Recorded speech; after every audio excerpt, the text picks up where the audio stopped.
Hi, good afternoon, everybody. I think we're going to go ahead and get started. Thanks for being here today. My name is Kristen Archdeacon, and I am the program manager at the Downtown Youth Wellness Center, which is a new program. We just celebrated our first anniversary, and thank you. Just going to talk to you about this innovation model that we're using in Santa Clara County to try to provide additional access and resources to youth in a kind of non-traditional setting. And so in addition today to talking about the program itself, talk a little bit about why we ended up with this model and where we're going from here. I do just a note I will leave some flyers and my business cards here if you would like to grab one on your way out.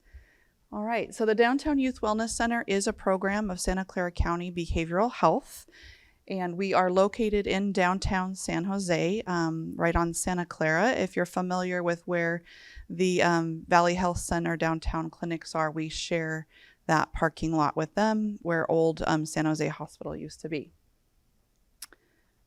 All right, so today I just want to talk a little bit before we talked about the center specifically. About the prevalence of untreated mental illness amongst youth and the barriers to receiving care.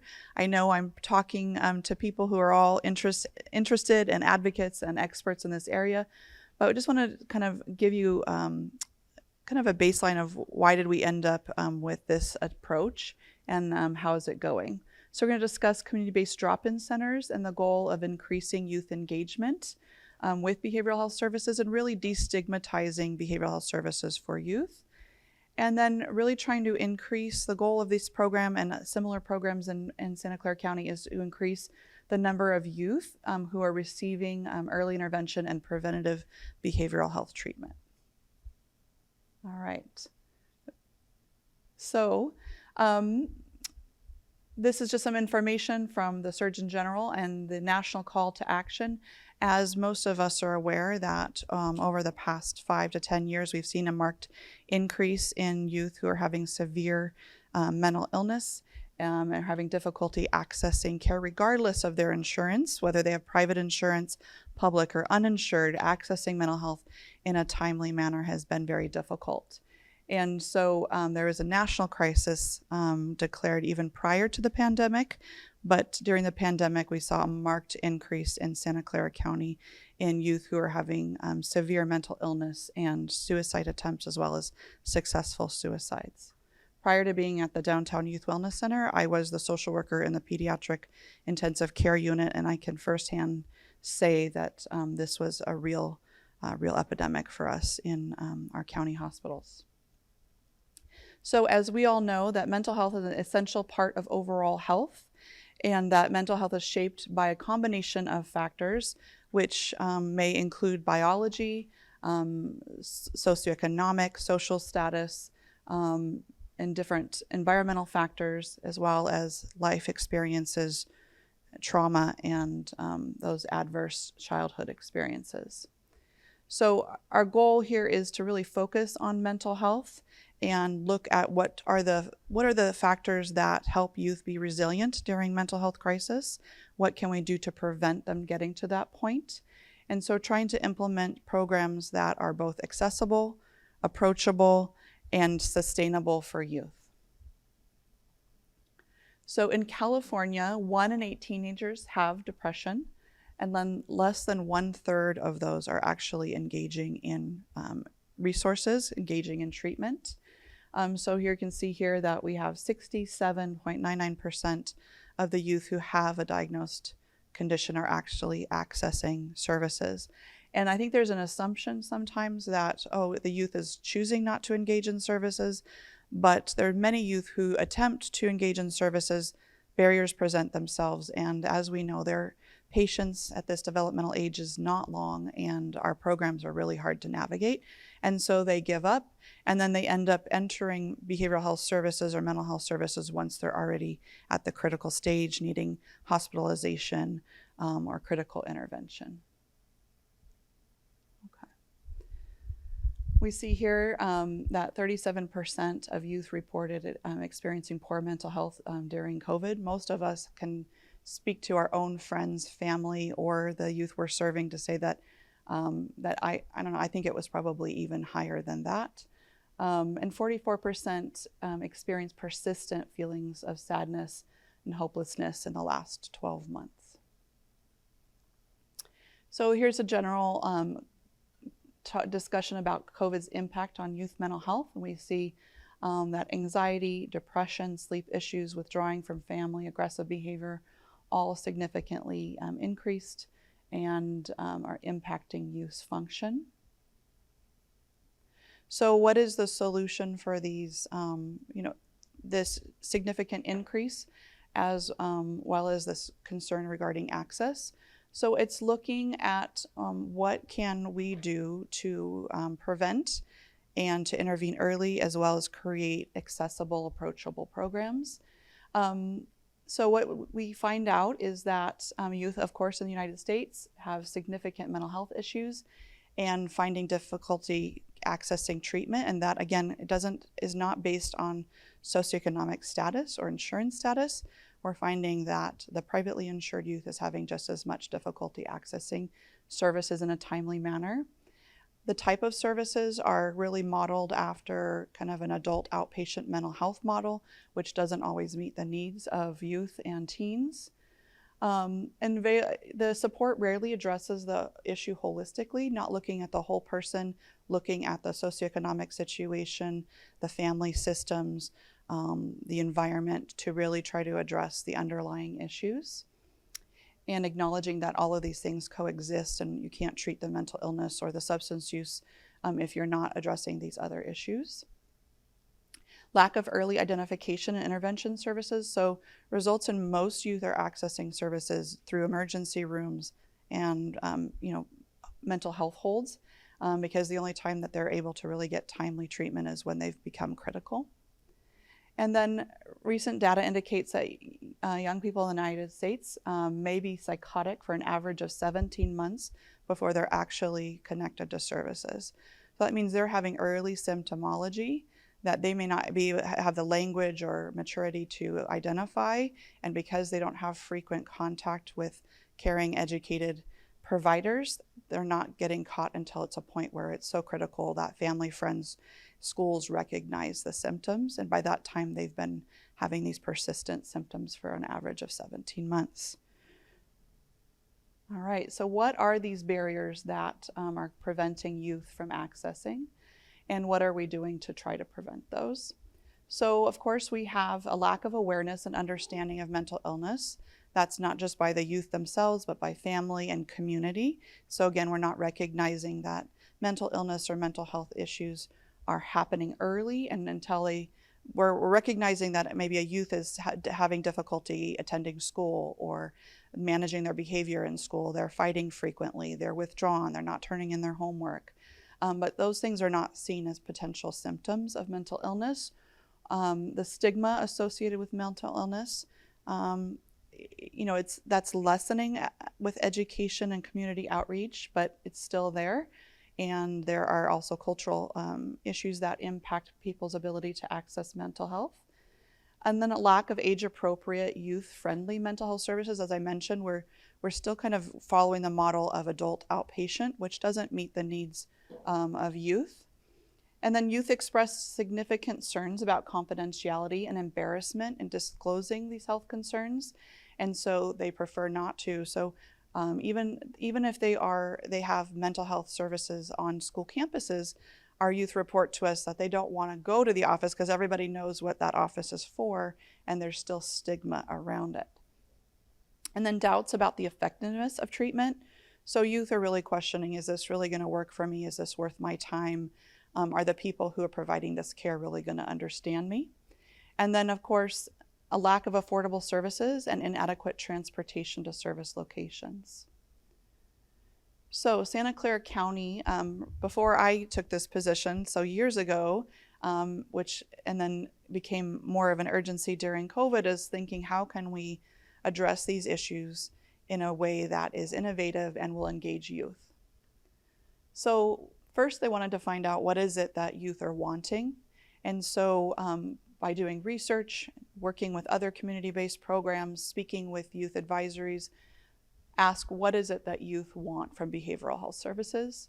So what they want is they want non-stigmatizing, confidential, youth-friendly, non-judgmental services in a more informal, flexible way that supports self-reliance and that's relationship-based. Services that don't change at the age of 18, that the staff are skilled, and that the help is immediate. And the services identify needs, that they're effective, and that they both serve mental health and substance use.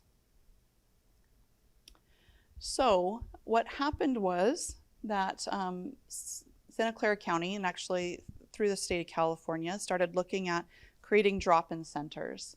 So drop-in centers are integrated health centers with behavioral health services.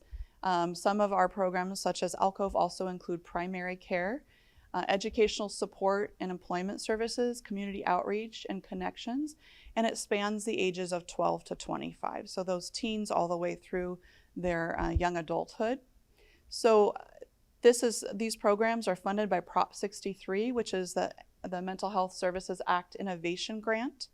So we're getting federal monies as well as county monies to run these programs. So currently, Downtown Youth Wellness Center, there is no cost to the youth to access our services. If they have Kaiser, if they are uninsured, if they have Medi-Cal, doesn't matter, they can receive these services through this grant. There is no fee to them. So we've eliminated any financial barriers to their access. The centers are designed by youth, for youth, with a youth advisory. There's one that was working with Alcove, and we're in the process of creating one right now that's specific for behavioral health in general. But everything from the way in which we provide services, who the staff are, the paint color on the walls, the type of couches we have, all of those things had input from youth to create a space that they felt met their needs and would feel comfortable. And so we are some of the first centers in California and in the country to do this drop-in approach. So the goal is really, access anytime we're open, and through any means, and regardless of your insurance status. Okay, so how are these centers unique? So low to no cost, as I mentioned currently, Downtown Youth Wellness Center is no cost. We're looking at early intervention, so creating space for youth to come and let us know what's going on for them, identifying those youth who are starting to have symptoms that could eventually lead to more severe mental illness or hospitalizations, more need for service, and intervening quickly. We're youth-centered by design, youth advisory, stigma-free, normalizing mental health. Everybody in the center is there, knows that it's a behavioral health center, creating a very welcoming space with staff who talk about mental health, have our own lived experiences that we share. As youth-friendly, engaging staff, all of our staff have lived experiences. Strong youth outreach and marketing, so we're going out into the community to let youth at schools and other programs know we're out there, as well as partnering with community-based programs to let schools and providers know that we're available and that we're here to partner with them to create more access for youth. We have partnerships with a variety of other community-based programs to make sure that youth get that warm handoff when we need to transition care, or if there's a special need that they have that we can partner. Integrated care, so no wrong door. It means you walk in, we are going to provide the care and link you to services if it's not a service we provide. Evening and weekend hours. So we're open throughout the year. We're open Tuesdays through Fridays from 10 to 7 p.m. and Saturdays from 9 to 5 p.m. And just like any behavioral health program, the services provided are private and confidential. One of the big pieces of our program is the youth of peer support. So peer support are paraprofessionals, so people who are in close age proximity to the youth we serve, who have their own lived experiences that they have moved successfully through, and then now serve as mentors to the youth.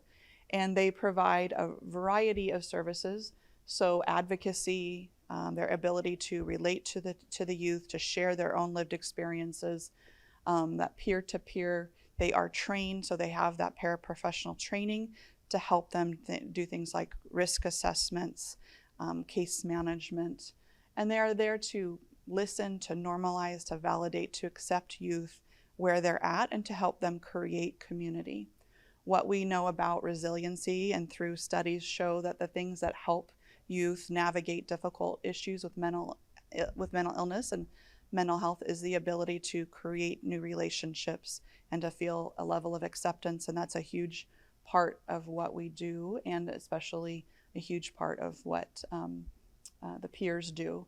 So they do check-ins, they do kind of the informal individual sessions, they help link to services, they create fun and engaging activities in addition to therapy. We have groups, we have game nights, we have art and vibe, we have music, we have currently we have coffee shop talks once a week with topics, mental health topics that the youth pick. We have parties, we have different events. We had a big backpack drive. So really looking at not just doing mental health, but providing services for the whole person. So I'll give you a little tour of our center. As I mentioned, we are in downtown San Jose. And the services that we include at the Downtown Youth Wellness Center is the peer support and mentoring. As I mentioned, social, recreational group activities, as well as life skills, behavioral health groups, behavioral health same-day access. We always have a licensed clinician anytime we're open. So I'm an LCSW. We also have another LCSW, and we have a third clinician coming on. And so one of us is always present anytime we're open to provide intervention. And if a youth is in crisis, we're able to intervene and work with our community partners in the mobile crisis and urgent care to get them assessed for a higher level of care. Psychoeducational activities, so everything from how to find a job to how to build healthy relationships to how to manage anxiety, all kinds of cooking classes, anything that might help a youth towards their own goals. We do assist with employment and education support, so resume writing, job searches, interview practices, interview outfits. We do all of those things.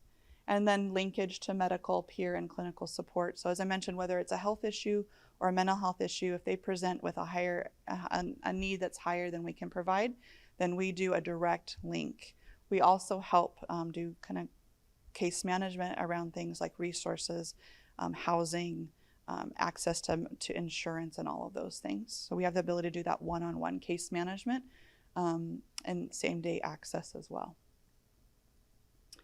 These are our staff members, as I mentioned: the program manager, clinician, rehab counselor, health services rep, and then we have support from behavioral health navigation. So the Downtown Youth Wellness Center is a partnership between Santa Clara County Behavioral Health and Alum Rock Counseling.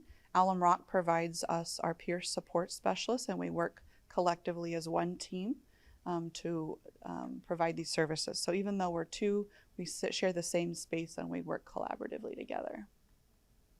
Here's some examples of some of the groups. We just are refreshing our groups, so September is over and we're moving towards our busy holiday months with a lots going on in October, November, and December. But some of our past groups have included Circolo, which is essentially a support group, ability to do check-ins, to share how we're coping, to develop skills, and just really get support in a non-judgment zone. Music and self-care, we have the ability, we have instruments, you'll see in some of our pictures. We have guitars, we have keyboard, we have staff who provide lessons if a youth wants that, and sometimes we're just doing karaoke. We have art and vibe every Thursday, so we have both open studios where you can create whatever you want. Youth are able to access arts resources anytime they're there, they don't have to ask, but we also do some lead projects as well, and it changes throughout the month. Cafe lounge nights, so we're changing this up, but we have poetry slams, karaoke, singing, dancing, whatever youth are engaged in, as well as a bunch of other activities. This is our general flyer, and I have some for you there, but we can also the QR code if you'd like, with our center hours and our location, as well as the bus routes. Some example of the fun flyers that we send out monthly. If you have an interest in being added to our monthly calendar so you can distribute to your colleagues, please feel free to put your email address on my pad here, and I will add you to that. And we send out these flyers and calendars monthly so that you can share those with the youth that you're serving. So I wanted to show you, I think the physical space is really different, and is part of why we're experiencing so much success with youth, is it doesn't look like a traditional clinic. So when youth walk in, this is our hangout space that they see. There's comfy couches, there's game space, comfy chairs, big screen TV, Nintendo Switch, all kinds of space to let them just hang out. This is where we have karaoke nights, games, any number of activities go on in this space. Oops, let me go backward here. Okay, yeah. So our lounge, so this is where we have our art area, our music area. We have a homework station where we have computer access, school supplies, internet access. And then we have our kitchen where is stocked with food. We have partnership with Second Harvest Food Bank. And we make sure that the kitchen is stocked, and youth are welcome to go in and help themselves to food that's there. Goal is for it to feel very dignified, and if there's any food insecurity, that youth are not having to identify that. Everybody just goes and helps themselves. Periodically, we do close the kitchen and prepare a hot meal a couple times a week, but otherwise youth are welcome to go in there just as long as so we also work on the clean up after yourself life skills. Yeah. Real time, real learning. This is a little more close up. This is our kind of music nook over there, and then that's our art station. And as I mentioned, we keep that stocked, and youth are able to, anytime they're in the center, if they wish to start an art project, they don't have to ask staff for permission. As long as they're using the space with respect, they can go in and help themselves to supplies. Because everybody manages and does self-care in a different way, we want to make sure that there's no barrier for them. So the art area is always hopping, and we keep that well stocked. This is our group space, so this is our multi-service space where we have meetings, of course. We also do group in there. Sometimes when we can't agree which movie, it's a second movie space, or a game, a game competition zone. It's just our multi-use space, and we also invite other programs to come and tour and visit with us and have meetings with us in there. We have 3 additional clinical rooms, so this is where we will do check-ins with youth. Our clinician will meet with youth in these spaces. Our peers will meet with youth in these spaces. And the other thing that's really unique is that we offer these spaces to be used by other community partners.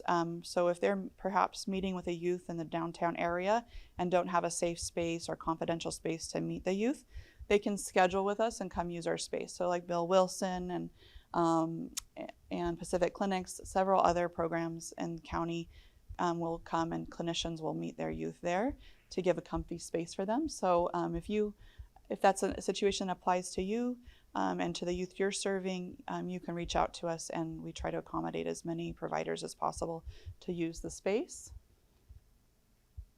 One of the other things is we really want to look at the whole person, and so we recognize that socioeconomics are a big barrier for youth, and so we want to make sure that in our space they have everything they need. So what you don't see here is we have 2 bathrooms, and in each bathroom they're stocked with toiletries and personal care items, as well as sexual health items, and youth, and with little paper bags and goodie bags, and they are welcome to help themselves to any supplies that they don't need to have ask for access. We also have a clothing closet, both with essentials and interview clothes. And then this is our laundry area, and the washer and dryer is way nicer than mine. We provide all the soap and supplies that youth need to wash their clothes free of charge. It costs about $10 a load out in the community if you don't have a washer and dryer, and for a lot of our youth, especially those who are living independently, that's a huge barrier. We also have a fair number of runaway youth and homeless youth that use our space.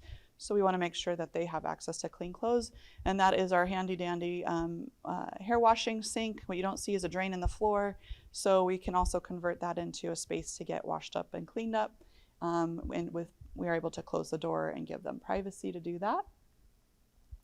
This is our backyard. So in addition to our inside space, we have a backyard area with tables and chairs, our basketball court, and our shed over there, which is full of fun stuff like ping pong table and cornhole. And the biggest hit this summer has been giant bubbles. You wouldn't think, but we all get in touch with our little kid inside and go out there. We do groups outside. We'll do art outside. We'll do check-ins outside.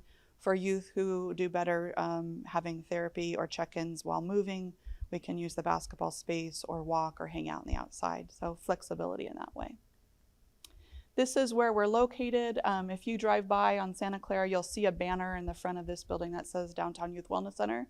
We're technically on the first floor, which is actually in the basement. But this is our address, and it's on our flyers as well as on my card. This is where youth can come and drop in anytime we're open to access services. And if they need long-term services, we are a short-term program as far as the behavioral health part.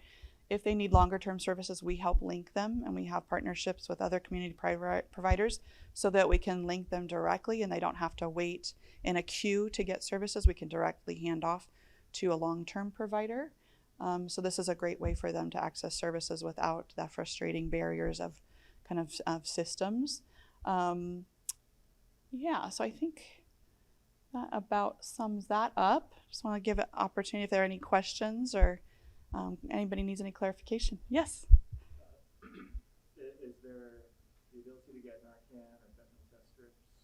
Yes, so we're all Narcan trained and we have Narcan on the premises. And then we're working with our prevention to try to get some for youth to take home if they want to. But we do have it on the premises. Yes. So this sounds like the headspace model from Australia. Yes. The output model. Correct. And then you all adapted it to Santa Clara County Behavioral Health. Yeah. Model. So the question I have is there any primary care who comes to the center, or do you refer out for physical and primary care? Yeah, so Alcove, yes, it is based on the headspace model, and Alcove was the first, and some of you may know there was an Alcove San Jose, which there were a bunch of logistic issues that had to shut that program down. And so in order to have primary care in a space, there are specific licensing standards that are required. So to get to that place was going to take longer, and just felt like there was an urgent need in the downtown San Jose area. So the model was modified to use space that we had and to create services ASAP. So this particular center does not have the primary care, but we have relationships to get them linked to primary care. Literally right across the parking lot is our urgent care, Santa Clara County Health, their outpatient urgent care. So we do, if there's a need, we will walk youth over there to get urgent care done, and then we do link. And we have because I worked at Valley in pediatrics for 22 years, we've had really good luck in linking youth quickly to services because they're really connected and invested. The pediatricians are really connected, invested in just supporting the program. So, we've been able to link youth very quickly to primary care or to sexual health care or anything else that they needed. Yeah. Are you able to refer and house youth to certain areas or certain places for them to? So we work closely with unhoused youth, with Bill Wilson, and to get them linked to services. Bill Wilson has a partnership with us. They come out to the Downtown Youth Wellness Center to do the VSPDAT for youth. So if we have a homeless youth, they'll come out to our center and do the intake so that we can prioritize them for housing. Yeah. Thank you so much. Yeah. Very informative. Yeah. Yes. Is there any plans of expanding to various parts of San Jose instead of just the downtown area? I work at Kelly Clinic on the south San Jose, and a lot of my patients cannot make it to the downtown area. Yeah. Is there any plans of So the next hope is an Alcove San Jose East Side. So yeah, it's like I don't have actual date and stuff yet, but yeah. All right, well, I'll hand it off to my colleagues here. Yeah. You guys good? Just give us a couple minutes to transition to the other slides. time.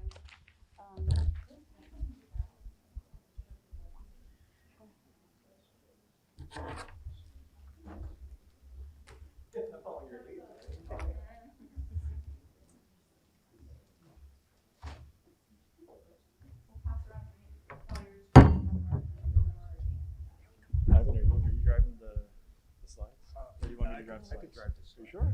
I can move the slides. I mean, you just got to moderate on the mic. That's all. I just want to be in the middle. That's it. Okay, you should be in the middle. Go ahead. Thank you. We are recording the session, so just make sure you're talking to the mic.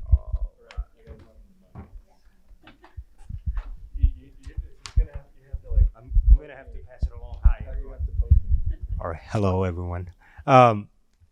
My name's. Let's just jump right in. Let's start with introductions and follow the slides there. My name is Ivan Rodriguez. I am the school mental health coordinator at the Department of Psychiatry and Behavioral Sciences at Stanford University.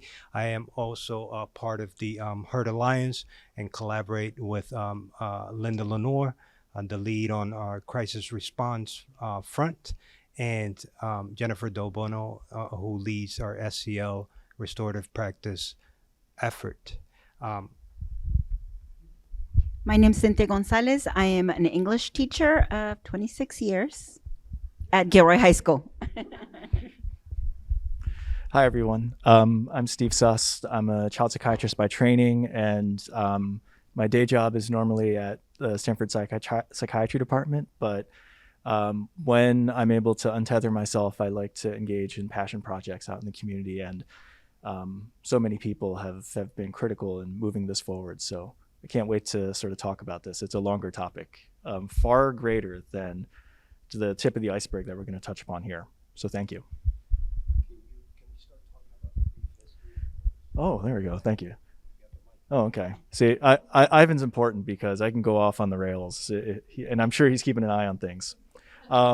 So, and honestly, in all honesty, I want to make sure that we leave time for questions because I hate talking about myself or anything that's not relevant. And so I want to focus on the questions and answers that are going to come up in something like this. I can tell you right now, Romeo and Juliet for myself when I was in high school, I didn't quite remember it. And it turns out that in 1986, when I was a young boy in elementary school, there was a group of people in Washington, D.C. who were chin deep in the youth suicide crisis that was happening nationally. And it turns out there's a Shakespearean theater in Washington, D.C. called the Folgers Theater. Never been there. My classically trained colleagues are probably more familiar with it, but I still have no idea what it is, other than they do Shakespearean stuff. They had wanted to run a performance of Romeo and Juliet back in 1986, but hard to do that when there's a youth suicide crisis happening all across the nation. And so they worked with a suicide prevention specialist who was close with the Reagan administration at the time, and they created a teacher's guide together with the Folgers Theater dramaturg. And that manual was piloted. They actually ran the performance, and things were very successful at the time. And unfortunately, she fell ill and she wasn't able to roll it out further across the nation. But at the time, it was what I thought the beginning of SEL. And it was really unfortunate that it fell to the wayside. But then I come along in 2014 when I come to California and I meet her and I hear about this and I thought to myself, boy, what a great idea. What if we could teach Romeo and Juliet as a series of missed opportunities to change the ending? That whole critical thinking thing, you want your young people to walk away from every catastrophe and disaster, being able to think about that. So that's just the tip of the iceberg, but I just wanted to give you a brief history about it because it is, like all things suicide prevention related, it is a large topic. There were a lot of things that I wanted to make sure that we would be able to pilot together and just make sure as a system we were ready for it, because one of my bigger fears was that if I were to release the guide digitally onto the internet, there would be some people who would try to do it all by themselves, which again is admirable and I understand. But my hope is that we're all able to find each other, we work together as a team, and we use a lot of the elements that we're going to briefly touch upon again. But that being said, finally came around to Gilroy High School and would like to switch things over here. Yeah.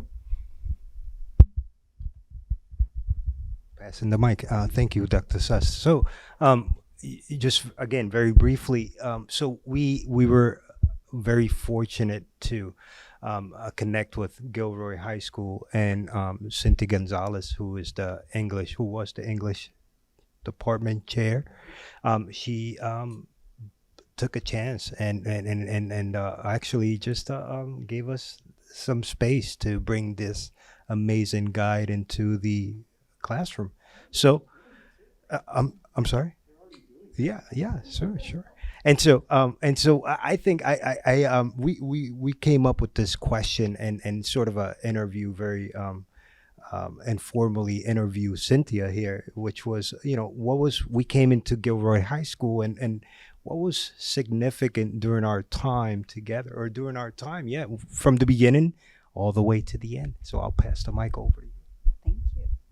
So the most important thing, I think, was doing it a team effort. And that year, I help with master schedule. So the freshmen are always very difficult to teach. And we had heard that this class was particularly difficult from the middle school teachers. So we had every single teacher in the English department teaching at least one freshman class. And so we were able to all work together. And then Dr. Sust and Ivan came and worked with us. You brought the guide, you shared it. But everybody participated. And the teachers, we divided the modules. It's in modules. And teachers went through and said, we can do this activity, we can do this activity. And we formulated a Google Doc with it was a table, and it had the activity and everything that was in the original guide, plus what teachers thought we could add to it. But the biggest part was having the discussions with the students about optionality and alternate endings. But what else? Oh yeah, so super important though was to have protocols, right? So that if we had a student who was triggered by something, then we knew exactly what to do. So we brought in our first meeting, we had the counselors there, and we developed a protocol of like, if this happens, then here, this activates, and we go through a chain. So the kids had the supports if they needed it. And the teachers too. Yeah. Teachers in particular, just you all getting the chance to talk together. You all as teachers getting the chance to talk together and share and just make sure that people aren't operating on their own, because y'all are very aware of the students, and you're able to support each other in a way that I think would be difficult for someone like myself to really understand. So one of the recommendations that Dr. Sust gave us was to have these guidelines, to have the kids come up with guidelines on how to talk about difficult situations, because one of the teachers had mentioned that the kids don't take it seriously. Some of the kids in the past haven't taken it seriously. So this was really a foundation for any time we had the discussions from the guides, that the kids knew that, this is what we came up with and we're sticking to this. And it was very successful. Yeah, and you guys did it together. I think that's the most important part. That the students and the teachers together crafted the group norms, using I statements, being non-judgmental, etc. This is kind of where it all sort of comes from. And I think it's critical when discussing any of the really sensitive topics of, everything that Romeo and Juliet were up against. Yeah, and some of the discussions got heated, right? Because the kids, they're no, that's not the way it is. But because we had these, and I always had them on one of the view boards whenever we had these discussions, that the kids could see them right there, and they knew exactly what the expectation was. And this was, I keep saying it, the most difficult class behaviorally that I've had in 26 years. They made me quit. But I'm back. Yeah. And so then one of the questions was that I had for one of my students prompted me to write this email. Like, okay, this is the protocol in action. So, his answers were disturbing to me. I immediately sent the Healthy Start referral, and this is an email that I sent to the counselor and the team. To the team, it was all of the counselors and the admin also, so that they were in the loop. And the questions that prompted that and the responses were these. I'll let you read them real quick. Oh, you censored it. That's weird. Oh, he censored himself. Okay. Oh, right. Does everybody remember the events of Romeo and Juliet? Would that help to rehash any of that? No. This was when Tybalt and Mercutio were fighting, and then Tybalt killed Mercutio, and then Romeo was like, no, my friend. And then Romeo went after Tybalt. So there was another one that was like more disturbing. And then the next one is the actual Healthy Start referral that was sent to the counselors with the concern. So the follow-up with that, the counselor followed up with the student. I also emailed the parent and included the counselor. And, the counselor talked to the student. She emailed back. So the communication was open with all of the stakeholders. And she said that, he thought it was funny. And so he would just write that down. So, and given that the kid has a diagnosis of autism, the mom also said the sense of humor is kind of off for him. And then here's the last paragraph is an example of how the kids incorporated what we had in our discussions, brain development and optionality, into part of their essay.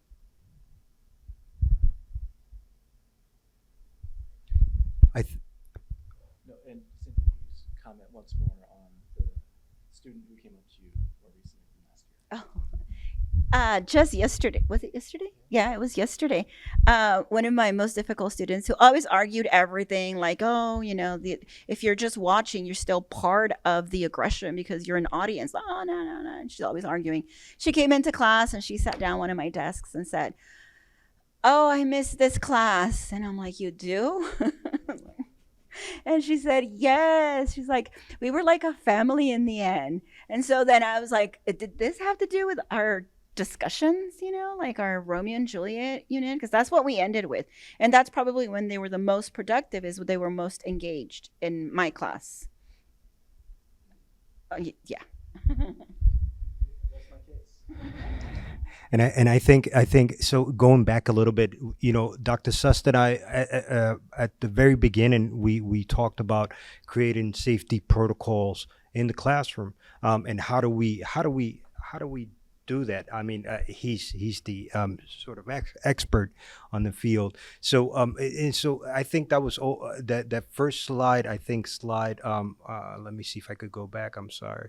Am I going? Oh no, I'm going the wrong way. I'm so sorry. The slide on the norms was extremely crucial to just have this as a safety net for anything that could be triggering. As you know, we all remember Romeo and Juliet, right? As a classically, I was an actor at one point in my life, and so. I remember it well, right? So, but I think this was an important component of bringing the teacher's guide into the classroom to make sure that it was safe, and that we could have these conversations on social emotional learning, and changing the scenes and sort of getting in there and try to motivate the students to really change the endings and deal with difficult situations. Yeah, I don't think there should be any confusion about the types of issues you're going to flush out of the student population when you cover Romeo and Juliet. And frankly, it's been happening for centuries, right? I mean, essentially, like for a really long time.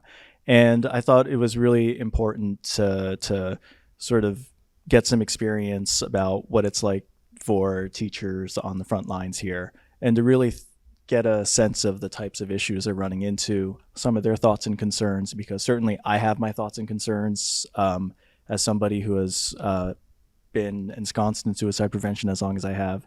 Like, there's this one part at the end of Romeo and Juliet where they put up a golden statue. You know, this whole memorialization thing, which is all a problem in suicide prevention, is written in very hard text in Shakespeare's classic. And I wasn't sure if that was going to come up as a potential thing. And do we have to have any particular language in talking through the golden statue at the end in case young people are thinking about memorializations and stuff like that? But that hasn't necessarily come up yet. But I imagine at some point there will be that and other things that are going to come up along the way. So being able to do this together as a team has been critical, because I find that the teachers' discussions and their insights and their modernization of a 1986 guide is critical in engaging the modern advanced youth of today. So looking forward to any questions people might have about that.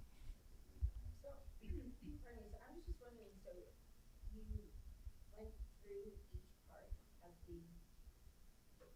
play, and the students read it, acted it out. What was the actual, what did you actually do in that process?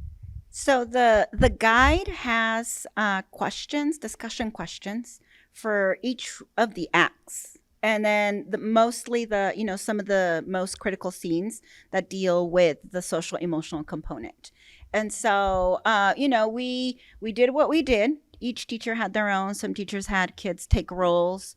Some played the audio. We do the Shakespeare. What's it called? Made Easy. The side by side. The one that has the Elizabethan English, and then the one that has the modern English. So we read the modern version, and so the kids could understand it more. So then we read it, and at the end then we go back and look at the parts, and then bring in the questions from the guide. I think our hope is to bring a little bit of the fun acting experience into it, right? As an actor, and so anyways, we're talking about how to incorporate, how to bring that. But the teachers, how many 11? But how many teachers did the guide? All of them. All of them did I met 5, they all approached it differently, right? And I think Ivan is sort of alluding to what I'm hoping to explore in the future, which is the performative aspect of Romeo and Juliet. There is a lot that is expressed in nonverbal language, as you all know, that I think actors and actresses capture a lot better than whatever my measly brain can conjure up while I'm reading Romeo and Juliet. And there was a lot of that evident in some of the performances that Ivan had shared with me on YouTube of Romeo and Juliet. And I was like, wow, there's a lot happening here that is jumping way beyond what I read in the text. So it's coming in the future, but it's just, again, speaking to how a lot of Romeo and Juliet can be utilized in a creative fashion here. And especially when you have a team that's as well-oiled and as communicative and cohesive as that at Gilroy High School. So What's so interesting is that you're using it in a very positive tool, and yet we're hearing that in other parts of the country is being banned. And so, so it's really good to hear that, it can be a very useful tool. So it's good to hear. Thank you. Yeah. And now that we're in year 2 of implementation, and we have the protocols in place, the safety nets, then we can, what's next? What else can we incorporate, right? So Jennifer and I were talking about listening circles and taking some of the kids from last year and saying what worked.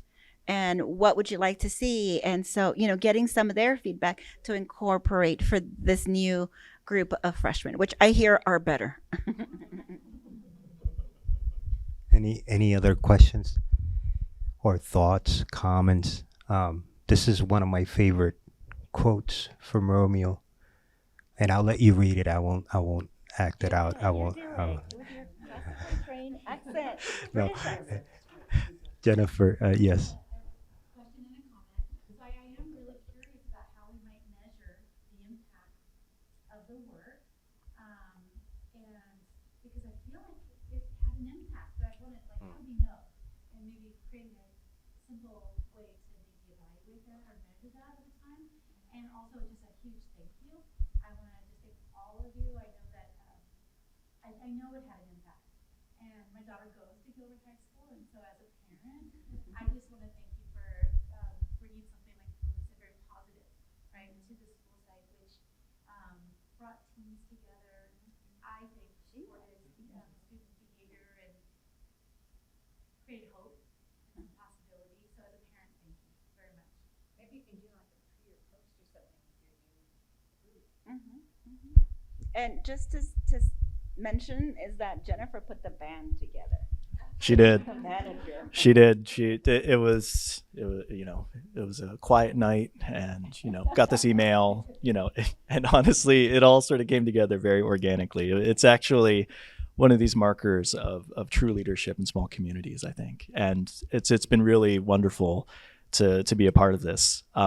I didn't want to speak to too much of the scientific stuff because that usually causes people to really make for the exits here. But just because you asked, I had been thinking about this before. I did have like questionnaires that look at youth help seeking intentions and measuring the pre-post.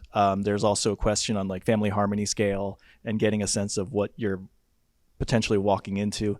But this is all like very much research stuff. And as I'm talking about it, my palms are sweating a little bit thinking about the institutional review board's proposal I'm going to have to submit, and then having to figure out how to talk to the parents about it. And that it definitely makes my heart flutter in a lot of ways, both positively and negatively, as we're talking about it. And I'll get to talk with everybody a little bit more about it later on. But the subject of research is certainly possible. It's the larger question of me making that next career development advance and not get so freaked out by paperwork and, formal review.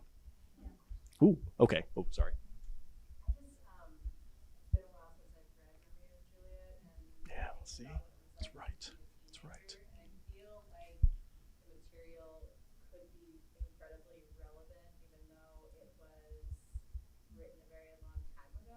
And then so my question is, like, do you feel like you're able to modernize it to what is happening at the school in that particular community?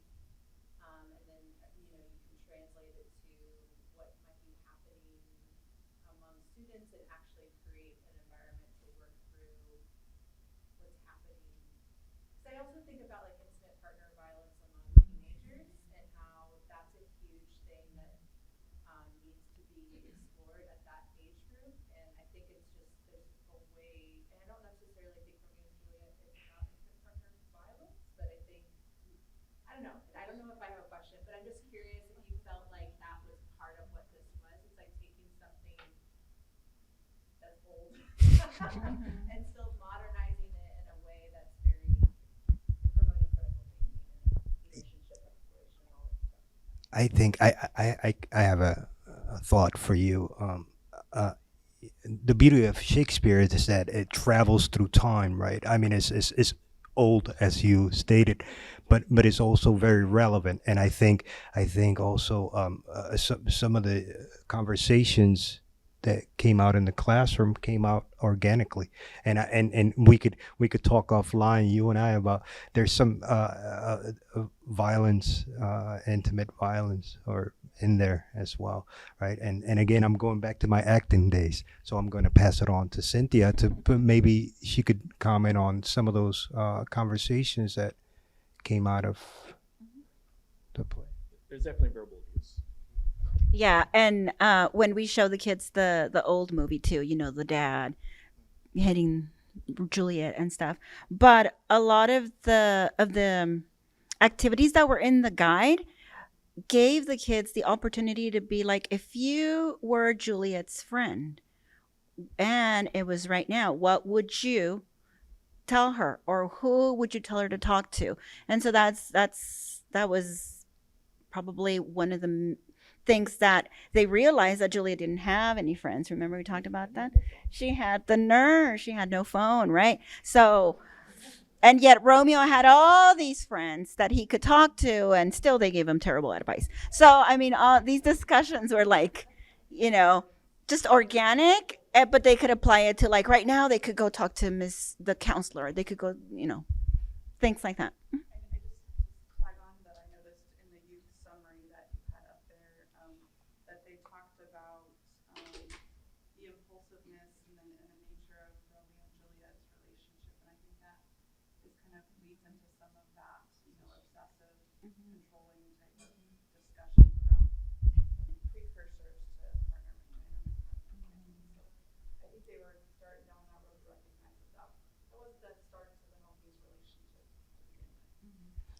Yeah, just a little preface for you all. There's actually a Broadway musical called And Juliet, and it starts with Juliet waking up in the crypt and everybody's passed away around her, and it talks about how she chooses not to plunge the dagger into her heart, and then the story starts from there. And I'll give a little bit of a spoiler, but one of the initial parts of it is Juliet coming to the realization that Romeo was obsessed with this Lady Rosalind person. and it was Cynthia who told me that's Juliet's cousin. Did you know that? I was like, what, really? And I thought for a moment, the way they depicted Romeo in the aftermath and Juliet's realization of his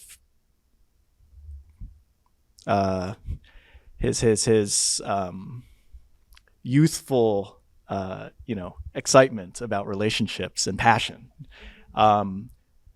was something that Juliet was keenly unaware of, or maybe hadn't really thought about in that moment. But later on, she comes to realize, in the course of the show And Juliet, they depict Juliet realizing, boy, he had a lot of people he was really interested in. I really didn't think this through. So anyways, I think it sort of, again, speaks to some of the relationship things that I'm hoping we will at some point get the chance to discuss a little bit more, because you're absolutely right. Young people need a lot of work in learning how to have respectful relationships with one another and effective communication with one another. So. Or suggestions. Thoughts, or I think we have one more minute or 2 more minutes. Anyone has a question or a comment or a thought?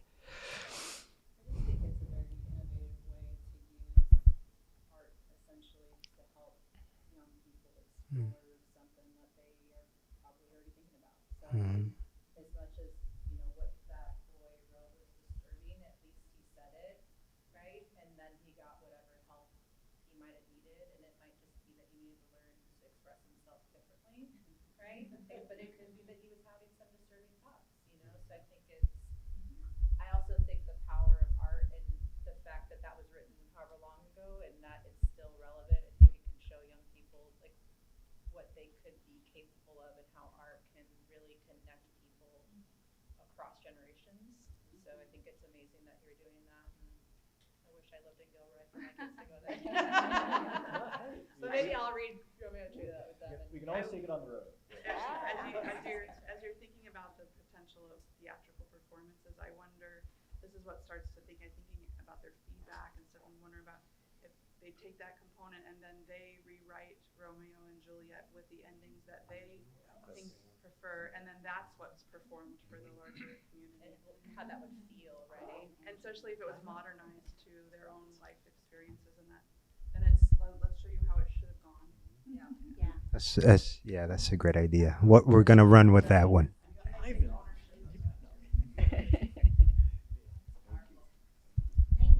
Yeah, thank you so much. Let us know if you have any tips, suggestions, ideas. Appreciate your time.